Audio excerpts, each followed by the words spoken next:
I'm Felicity. As depression is in the news, let's have a look at it from the clinical point of view. Clinically, depression is a persistent feeling of sadness and loss of interest. It can last for months. Grief from bereavement is not a clinical depression unless it persists. With prayer and loving support, we heal from bereavement and turn our pain into helping others. The book of Revelation tells us that on Jesus' return, there will be no more weeping, pain, or death. Maranatha. I'm a firm believer that God can and does heal us from depression, which is really a spirit of despair. Therefore, prayer would be my chosen weapon. I have written a helpful booklet on the subject, and I counsel people in one-to-one phone consultations. Clinically, doctors define two types of depression, unipolar and bipolar. Unipolar is depression alone. Bipolar consists of depressive and hyper episodes, with normal periods in between. Depression can also take the form of psychosis. This consists of a detachment from reality. This can lead to serious problems not only for the sufferer, but also for those around them. A common form of depression in women is called the baby blues. This lasts usually a short time. It's called postnatal depression. Very often this is a sheer exhaustion from sleepless nights. So let granny or another mother take over for a few nights until we recover. Others have seasonal affective disorder. It's caused by dark winters. We cheer up again when the spring comes. The obvious ultimate cure is to move to a sunny country. Depression is usually caused by a combination of factors: genetic, environmental, social, and psychological concerns. Obviously, life events such as childhood trauma, bereavement, divorce, and poverty play a part.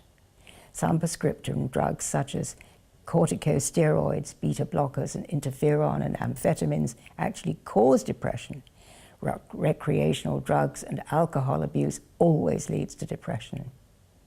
Depression can also be caused by chronic pain, by diabetes, by chronic obstructive pulmonary disease, and cardiovascular disease. Weight can fluctuate. We may suffer from insomnia or hypersomnia, which is excessive sleeping.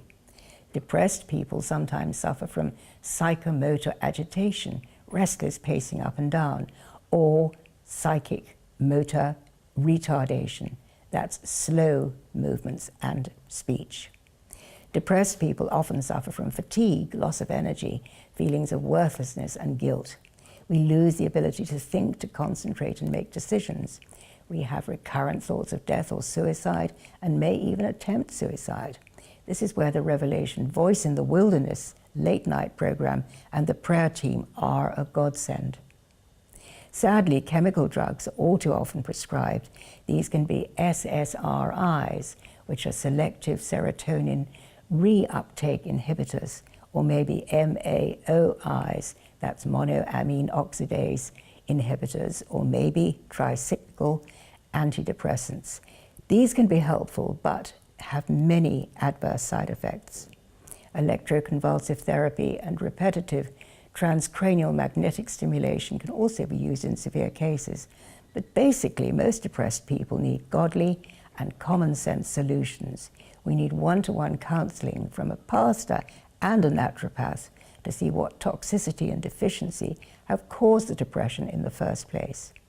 We can try cognitive behavioral therapy. We can educate and help family members to cope.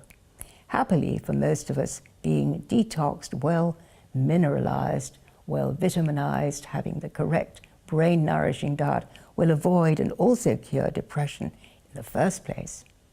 We need to rest and meditate quietly on the words of Jesus. We need a good sleep pattern and a daily brisk walk in the fresh air.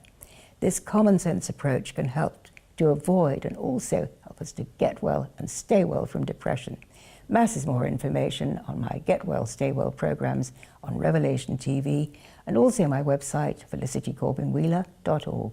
You can also book a one-to-one consultation with me through my website. God bless you and lift you up. Amen.